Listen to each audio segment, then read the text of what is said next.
Sige po, Lola, Tia Mito, mauna na po kami.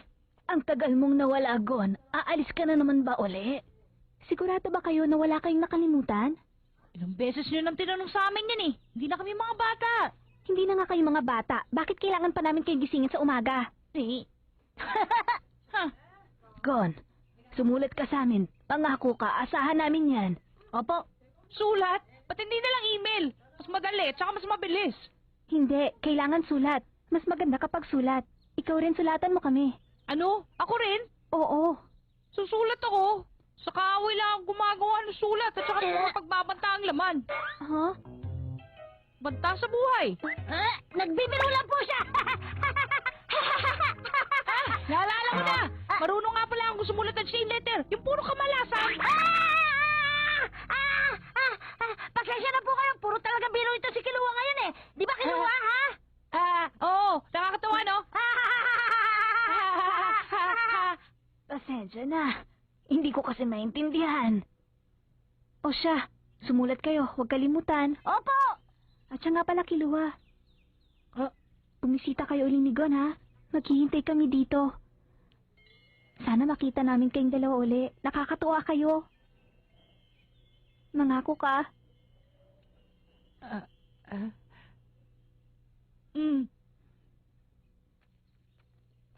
Paalam po, Tia Mito, Lola! Mag-iingat kayo! Mag-iingat kayo sa paglalakbay!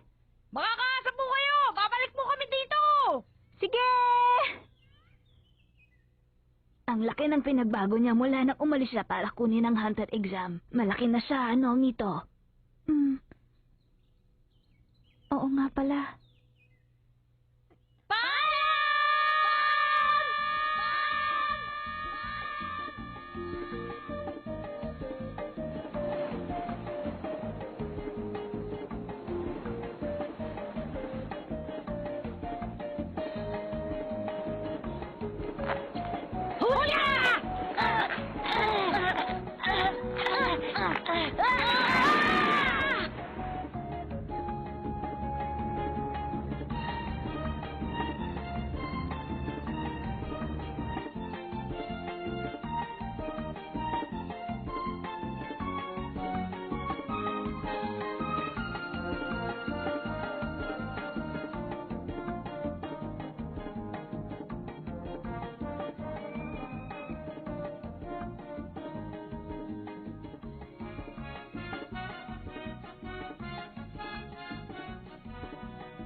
Yan na!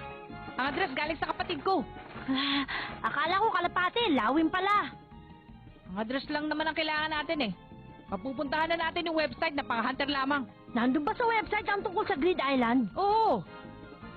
Siguro ang daming sekreto nun, no? Bueno, tignan na natin. Halika na, bilis! Oh!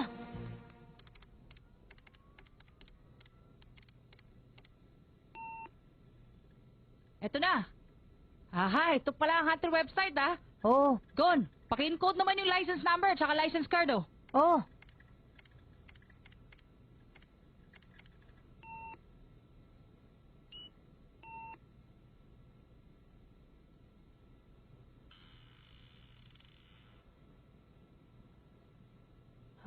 Ganito palang itsura nun. Kailangan, may makausap tayong tao dyan.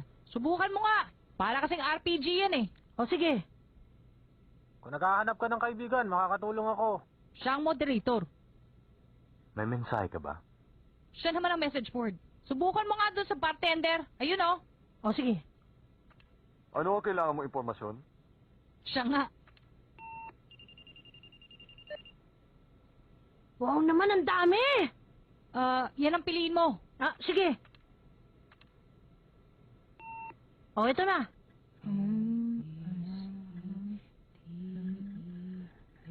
Nahanap ko na! Grid Island. Sana yan nga. Pinili mo ang Grid Island. 20 million. Ano? 20 million para sa impormasyon? Bibili mo ba? Oo o hindi? Kung sa bagay, ano nga namang bigay nila ng libre ang impormasyon. Siguro, tama lang ang presyong ganyan. Siguro nga, yung laro mismo, 5.8 billion eh. Masyadong magastos tong pinapasok natin, ha? Bueno, makinig na mabuti. Sa totoo lang, ang Grid Island ay isang laro na gawa ng mga may hawak ng NEN. Ha? Hindi malaman na hangarin ng may akda. Mukhang may alam siyang kakaibang estilo. Marami silang kasali sa laro. Ibinuhos nila ang lahat ng kanilang NEN sa 100 unit ng game software na ito. Kapag naumpisa na ang laro, mapapaandar na ang kapangyarihan ng NEN at masasali na sa laro ang player. Hanggat buhay pa ang player sa laro, magpapatuloy ito, kahit hugutin pa ito sa saksakan. Sa madaling salita, matatapos ang laro kapag patay na ang player. Ang sabi ng iba, makakabalik lamang ang player kapag nahanap na niya ang save point. Pero wala nakakaalam kung nasan ito. Ayaw nga sa isang may-ari na ayaw magpakilala. Ang may hawak lamang ng NEN ang makapaglalaro ito. Kumuha na ako ng 5 hunter upang laruin at tapusin ang larong ito. Tatlapas sa kanila ay mga professional hunter na may mga lisensya. Pero wala sa kanilang nakabalik. Wala isa. Totoo ba yun? Galing ang impormasyon na yan sa Hunter website. Malamang totoo. Nais ko rin ipaalam sa inyo na may 7 kopya ng larong ito na nakarehistro sa subastahan na gaganapin sa Yorkview City. Kung gusto ninyong sumali, ang minimum bid ay 8.9 billion. 8.9 billion? Sinasabi ko na nga ba tumaas sa 3 bilyon. Anong gagawin ko? Huh? Isang sikat na laro ang Grid Island. Marami nang gustong bumili ng larong ito. Nagumpisa ng ibenta ito sa mga subastahang pampubliko. Depende sa rating nito kung gaano kadali ito mahanap. Ang pinakamadali ay ang ranggong H. Ang pinakamura naman ay may ranggong G. At yan ang kabuong impormasyon. Sana swertehin kayo. Paalam. Ayos ah. Kailangan makuha natin ang larong yun. Kiluwa, posible ba makasali tayo sa subastahan? Ha? Nakita mo naman hindi ba? Pinakamababa na yung 8.9. Wala tayong ganong kalaking pera, no? Hindi. Hindi tayo bibili. Magbebenta. Alam ko na. Maghahanap tayo ng magbebenta tapos ipapasubasta natin kapag may kumagat. Meron pa tayong 800 million galing doon sa Coliseo, di ba? O sige, isali na natin yun para lumaking kapital natin, okay?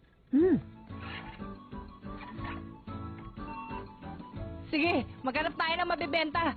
Unahin natin ang mga tiyangge, tapos doon sa subastahan sa internet.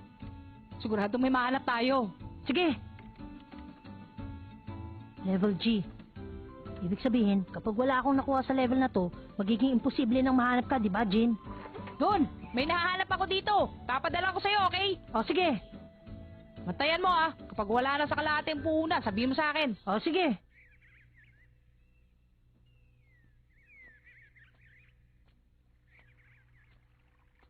Yan.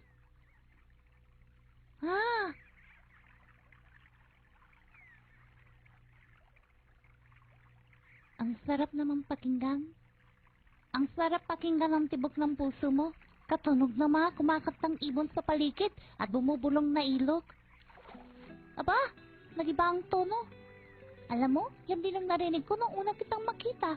Parang bumubulong na ilog. Malinis pero malamig. Napakadaldal mo talaga. Ganon? Huwag ka sanang magalit. Nag-iinit kasing dugo ko sa mga madadaldal. Ang dami mong malalaman kasi wala silang tigil sa pagsasalita. Totoo yan. Pero alam mo, hindi natin mapagkakatiwalaan ang salita. Masyado itong mapanlinlang. Kahit ikaw, kaya kang linlangin ang mga sinasabi mo at hindi mo basta-basta mahalata ito. Mahirap malaman kung totoo o hindi. Nakakalito. Sa totoo lang, mas tapat ang tibok ng puso. Ang sa akin, pati na rin ang sayo. Pero, minsan, kailangan talaga magsalita ng tao. Naniniwala akong nakakagaan ang damdamin ng pakikipag-usap sa iba. Conforme sa oras at pangyayari, siguro pati na rin kung kanino.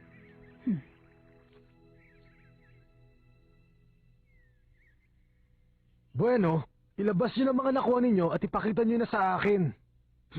Kala mo kung sino ko magaling. Gusto mo na naman yatang maging alipin kong muli. Hindi. Etong sa akin, buhok ng sikat na artistang si Sarah. May DNA signature na kasama. Ang galing mo pa rin talaga. Magaling. Ano pa meron? Heto naman ang sa akin, princess ng pinaslang na diktador na si Major Sherman. Sa akin naman, kanang braso ng nakaburol sa pyramid ng Egypto. Eto naman ang sa akin. Isang bungo ng unicorn. Walang peke sa mga ito. Magaling. Ayos. Uumpisan ko agad ang pagsisiyasat. Lumapit na kayong lahat dito.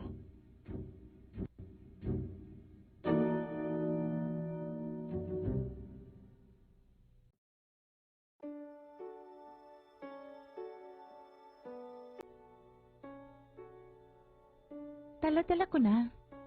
Hmm?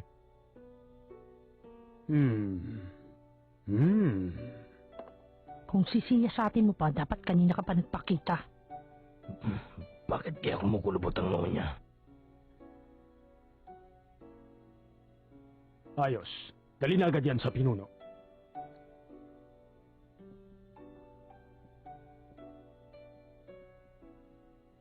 Weshi, Basyo, Senritsu, Kurapika.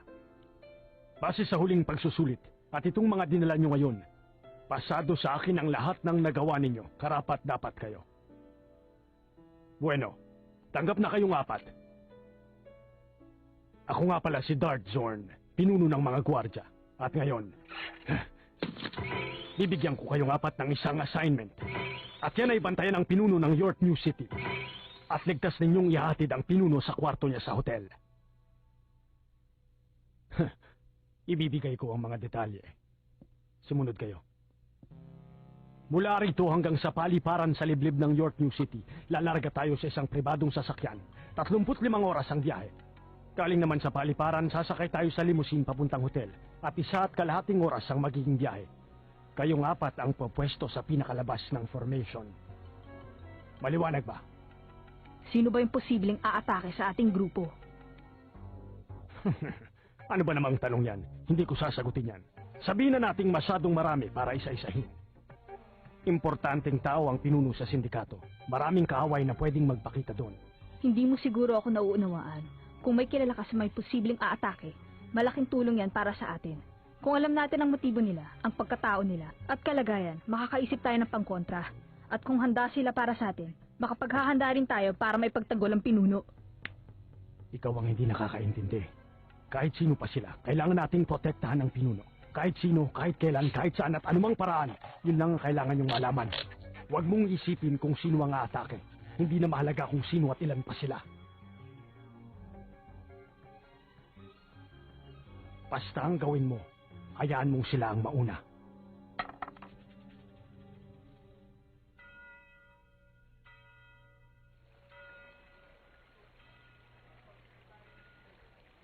Magkano pa natitira, ha? Kung ipagsasama-sama natin, 10,840,000. Ay. Lokong kurang yan, oh. Dinaya na tayo. Doble nung puhunan yung tinubo nung unang vase. Alam mo, kung tutuusin, patibong yun eh. Hiniyaan na tayong tumubo na konti para maengganyo tayo. Tapos saka siya bumawi. At dahil doon, nalugi tayo ng 3.9 billion. Sa bagay, natural sa mandurugas yun eh. Sabi ko na sa'yo eh, doon na lang tayo sa public website. Ikaw ang may kasalanan. Ano ako? 8 oras tayo naglaro. 985 lang ang kinita natin. Ilang taon tayo bago tayo makabuo ng 8 bilyon, ha? Buti na lang kaysa wala. Tuwang-tuwa ka kasi na nabenta na yung space eh. Ano mo? Ikaw may kasalanan. Delikado ang manghusga, lalo na kung hindi mo pa nalalaman ang lahat. Makulit. Wow! Ano? Kung mahal siya, mas mahalaga. Wow! Kaya subuko na lang kayo. Wow! Wow! Ano? Gusto mo ba ng laban? Oo ba? O sige, laban tayo! Sige ba? Paya ko! Palakihan tayo ng naipon na pera bago mag-umpisa ang subastahan sa loob ng 2 linggo! Sige ba? Pagkatiyan natin yung natitirang pera natin. Alas 9 ng gabi sa katapusan ng Agosto. Ang mas may maraming pera, panalo! Ayos sa akin yun! Paano kung talo ka? Ang talo, susunod sa iutos ng nanalo. Maliwanag ba yun? Payag ako dyan! Humanda ka, lalampasuhin kita! O paano, manda ka? Ikaw rin! Ngayon na! Nagkakasundo kaya yung dalawa? Huwag kang mag-alala sa kanila. Matatanda na yung dalawang yun. Kung sa bagay. Ito, isa pa nga dyan, oh. Apo,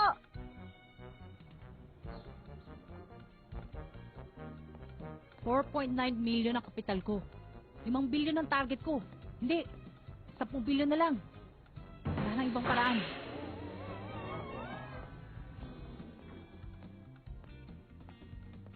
Nick, bawal pumasok ka minor de edad. Madalas tanungin sa akin yan. Alam mo, mukha akong bata eh. Pero tignan mo, wala man sa itsura, 20 anyos na ako. Madalas nga ako mapaaway dahil dyan eh. Oh, Hindi kita niloloko, tignan mo to. O, di ba? Tusong milky yun ah.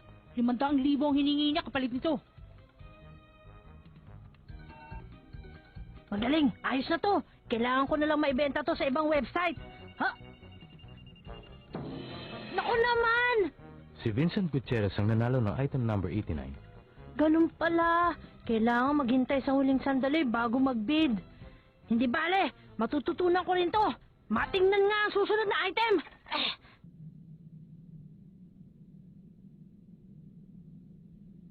naman! Bakit nagkaganon? Wala naman akong ginawang mali ah. Bakit wala nangyayaring tama? Nakakainis na. Ano ba yan? Ano ba yan? Lumulusot sa gusali yung tao eh. Tama naman ang ginagawa ko. Eh bakit?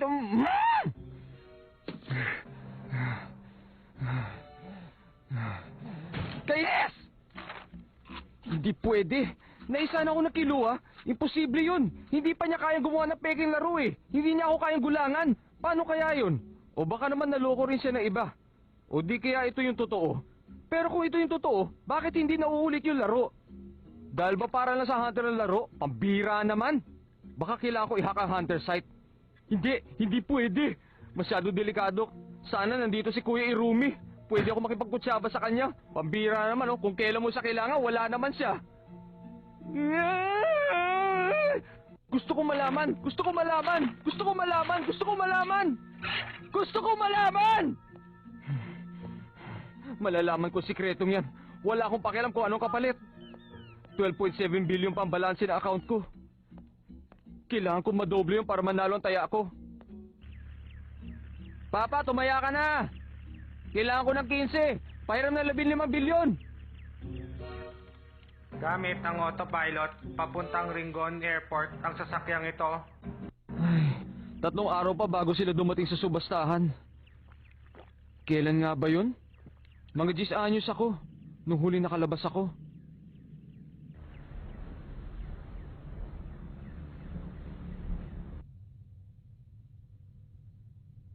Pupunta kaya siya sa Yorkview City? Malamang pupunta siya. Naalala ko tuloy yung hitsura ng mga mata niya nung binanggit ko yung tungkol sa gagamba. Gaganda, kinilig ako.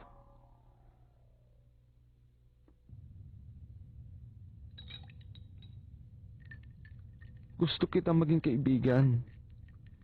Para sa susunod na kabanata na tungkol sa mga gagamba.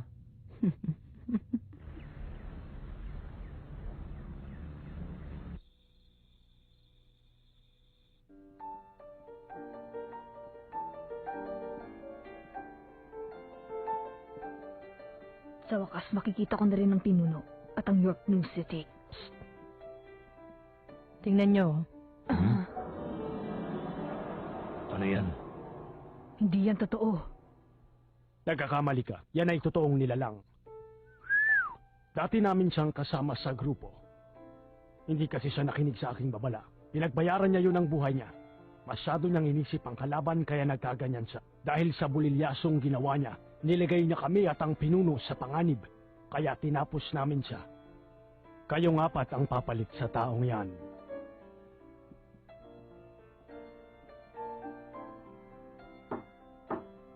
Dala ko na ang 4 na baguhan. Mabuti. Kamusta? Kanina pa namin kayo hinihintay. Dito ang daan.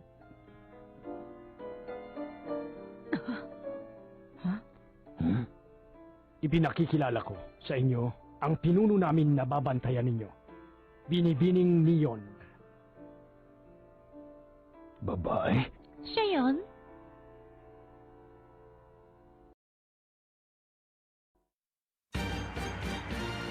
York New City, September 1st. I've been waiting for this day. Next time on Hunter x Hunter. Spider, York New, assemble. They're here. I can feel it.